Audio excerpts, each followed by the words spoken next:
Bismillahirrahmanirrahim. Assalamualaikum warahmatullahi wabarakatuh. Perkenalkan, nama saya Eka Yanismawati Syukrilah. Pada kesempatan kali ini, saya akan menjelaskan mengenai uji banding atau disebut juga sebagai uji komparasi dalam mata kuliah Statistika Pendidikan. Apa itu uji banding atau uji komparasi? Jadi uji banding nama lainnya adalah uji komparasi. Uji komparasi ini digunakan untuk menentukan ada atau tidaknya perbedaan antar variabel yang diteliti. Kemudian contoh rumusan masalah penelitian pada uji banding atau uji komparasi ini adalah yang pertama, misalnya adakah perbedaan perilaku siswa antara sebelum dan setelah pesantren kilat. Maka yang dibandingkan atau yang dikomparasikan adalah perilaku siswa sebelum dilakukan pesantren kilat dan setelah dilakukan pesantren kilat. Kemudian contoh yang kedua adalah adakah perbedaan prestasi siswa antara yang menggunakan metode pembelajaran STAD dengan yang menggunakan metode pembelajaran Jigsaw. Maka dalam hal ini yang dibandingkan atau yang dikomparasikan adalah prestasi siswa antara yang menggunakan pembelajaran STAD dengan yang menggunakan pembelajaran Jigsaw. Kemudian ini saya terangkan mengenai uji banding itu seperti apa. Uji banding atau uji komparasi itu terdiri dari dua macam. Ada uji banding yang parametrik dan ada uji banding yang non-parametrik. Kalau yang uji banding parametrik itu berarti untuk yang distribusi normal. Kalau yang non-parametrik berarti yang tidak berdistribusi normal. Kemudian uji banding yang parametrik itu ada tiga macam, ada uji banding yang satu sampel, ada uji banding yang dua sampel, dan ada uji banding yang K sampel atau lebih dari dua sampel. Begitu juga dengan uji banding yang non-parametrik, ada yang uji banding satu sampel, uji banding dua sampel, dan uji banding K sampel atau yang lebih dari dua sampel. Nah, kalau untuk uji banding parametrik yang satu sampel, itu ada dua macam, ada uji T1 sampel, ini untuk yang sampelnya kecil, dan ada uji Z, ini untuk yang sampelnya besar. Kemudian kalau yang jadi uji T1 sampel itu untuk yang sampel kecil, untuk uji Z itu untuk yang sampel besar. Kemudian untuk uji banding dua sampel ada uji T2 sampel per pasangan dan ada uji T2 sampel independen.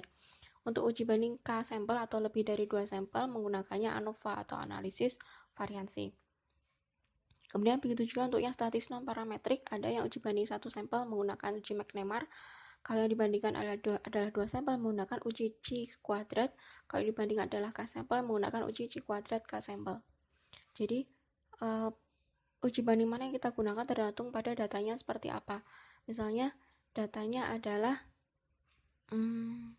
data yang tidak berdistribusi normal, kemudian yang dibandingkan adalah satu sampel, kemudian sampelnya besar, maka menggunakan yang uji Z.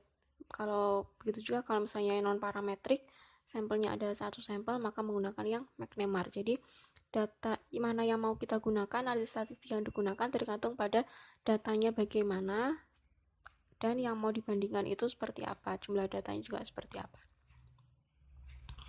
Kalau data yang akan kita bahas di sini adalah yang uji T1 sampel atau uji banding parametrik yang jumlah sampelnya itu kecil.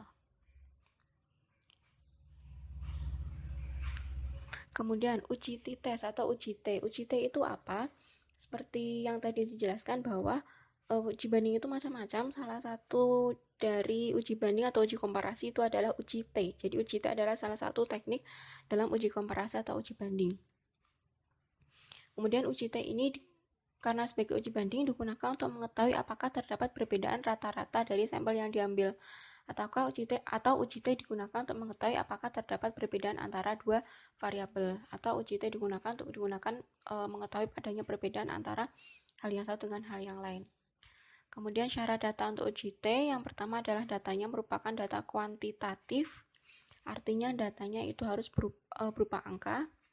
Kemudian yang kedua, datanya harus berdistribusi normal. Maka uji T ini merupakan statistik yang parametrik karena datanya berdistribusi normal. Kemudian uji T ini ada dua macam, ada uji T1 sampel yang akan kita bahas hari ini. Kemudian yang uji T2 sampel. Uji T1 sampel berarti yang dibandingkan adalah satu kelompok saja. Kemudian kalau uji T2 sampel yang dibandingkan adalah dua kelompok. Uji T2 sampel ini ada dua macam, uji T2 sampel berkorelasi dan ada uji T2 sampel independen. Nah, apa perbedaan antara uji T1 sampel dan uji T2 sampel? Di sini perbedaannya. Kalau uji T1 sampel yang dilakukan uji adalah pada satu kelompok. Kalau uji T2 sampel dilakukan uji pada dua kelompok. Kalau uji T1 sampel yang dibandingkan adalah satu kelompok tersebut dengan suatu nilai. Jadi yang dibandingkan adalah satu kelompok dengan suatu nilai. Kalau uji T2 sampel yang dibandingkan adalah rata-rata nilai kelompok pertama dengan rata-rata nilai kelompok kedua. Jadi kalau pada uji T1 sampel yang dibandingkan adalah nilai satu kelompok dengan suatu nilai, kalau uji T2 sampel yang dibandingkan adalah nilai kelompok pertama dengan kelompok kedua. Rumus uji T1 sampel seperti ini. Untuk uji T1 sampel rumusnya adalah T sama dengan X bar kurangi mu per sigma per akar N, di mana X bar itu adalah rata-rata sampel, kemudian mu itu adalah rata-rata populasi, sigma X itu adalah simpangan baku sampel, dan N itu adalah banyak data atau banyak sampel. Kita menggunakannya uji T, maka nanti tabel yang kita gunakan juga menggunakan tabel T. Tabel T menggunakan derajat kebebasannya atau dB-nya. Untuk uji T rumusnya adalah N-1. Dan ini saya beri contoh uji T atau uji banding satu sampel. Misalnya soalnya seperti ini. Diketahui nilai rata-rata ujian statistika adalah 67 dengan simpangan baku 14. Suatu metode pembelajaran baru dilakukan dengan harapan mampu meningkatkan kemampuan mahasiswa. Setelah diberikan tes terhadap 13 mahasiswa, diperoleh nilai rata-rata 71 dengan simpangan baku 11. Apakah Anda bisa mengatakan bahwa harapan untuk meningkatkan kemampuan siswa terpenuhi? Jadi pada soal ini, nilai rata-rata populasinya adalah 67, nilai simpangan baku populasinya adalah 14. Kemudian dilakukan suatu metode pembelajaran baru untuk meningkatkan kemampuan siswa 67 ini. Diberikan tes kepada sampelnya 13 mahasiswa, kemudian rata-rata sampelnya adalah 71 dengan simpangan baku sampel adalah 11. Pertanyaannya, apakah bisa dikatakan bahwa harapan untuk meningkatkan kemampuan siswa terpenuhi? Yang dimasukkan meningkatkan berarti harus nilainya lebih besar dari 67. Ini yang diketahui rata-rata populasinya adalah 67, kemudian banyaknya data adalah 13, banyaknya sampel 13, kemudian rata-rata sampelnya adalah 71, dan simpangan baku sampelnya adalah 11. Kemudian kita selesaikan dengan langkah-langkah uji hipotesis. Jadi yang diharapkan adalah kemampuan statistika siswanya meningkat, maka yang diharapkan adalah mu-nya atau rata-rata populasinya lebih besar dari 67. Itu sebagai H1. Kemudian lawannya dari H1 itulah adalah H0, kemampuan statistikanya tidak meningkat, maka mu-nya itu kurang dari 67 sebagai H0. Maka di sini H0-nya adalah mu kurang dari sama dengan 67, dan H1-nya adalah mu lebih besar dari 67. Kita menggunakan uji satu pihak. Kemudian taraf signifikannya atau alfanya adalah 5%. Kemudian uji yang digunakan adalah uji T. Rumusnya ini sudah kita ketahui. Kemudian yang diketahui ini, yang diketahui kita masukkan ke rumusnya. X bar-nya adalah 71, kemudian mu-nya adalah 67, sigma-nya adalah 11, dan N-nya adalah 13.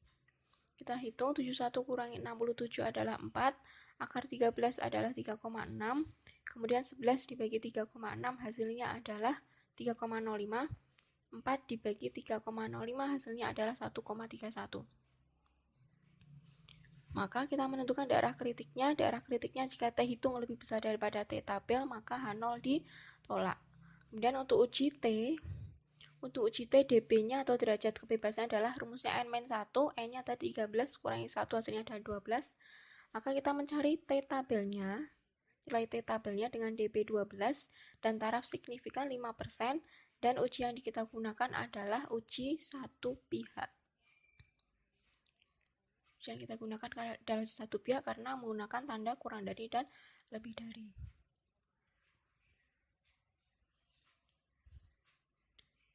Kita cari di tabel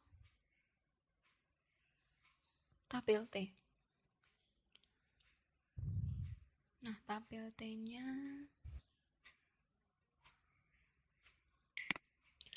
T-nya karena ini uji satu pihak, maka kita menggunakan yang bagian atas ini. 0,05 alfanya adalah 0,05. Kemudian dP-nya atau dF-nya, derajat kebebasannya adalah tadi 12. dF-nya 12, kemudian alfanya adalah 0,05, maka kita memperoleh nilai T tabelnya adalah 1,782 dengan alfanya 0,05 dan derajat kebebasannya adalah 12. Kita memperoleh T tabelnya adalah